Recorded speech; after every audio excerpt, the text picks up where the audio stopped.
دیگل هاتنا ماه رمضان پیروز هرچند ولاتیان پیشوازی کا باش لیکریه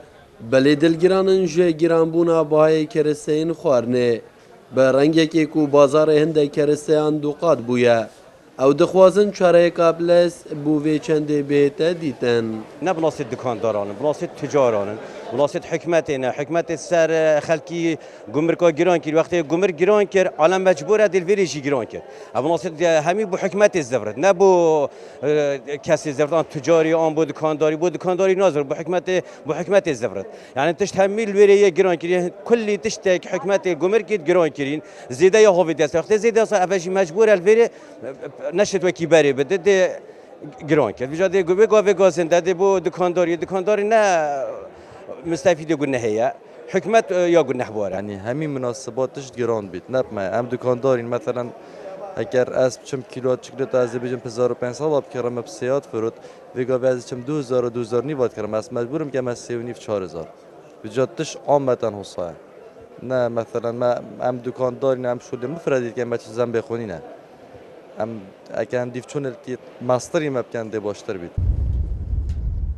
ریوبریا چاودریا بازرگانی لدو که نهلیج نجبوهی و رمضان دناوا سنتر باجر دو که دا داناینه و لدمین جدا جدا ده قصد بازاری کن او ریگر بنج گرانبونا کلو پلان انا ما وقت چاودریا بازرگانی النوا سنتر پاریزگاه دو که حتما پاریزگاه دو که بگشتی دا ما لجنه کو سردان بازار کن بوده که بشن کنترل بازاری بکن الدیف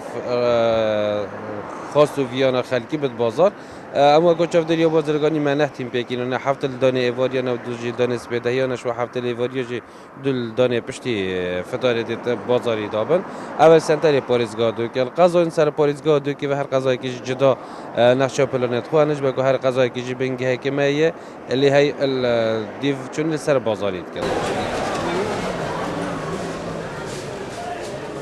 دیو رمضان دا زورترین داخوازی جلای حولاتیان و لسر کلوپلان هیا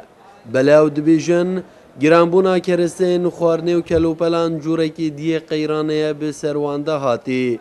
لا یعنی پیوندی دار جی زلال دکن گرانبونا هر تشتی د بازاری دا اگر دزبرن جبو باجا و خالین گومرکی و خواسته حولاتیان نیازه دا لسر کرسین خوارنه نجار محمد کرسات نیوز دهوت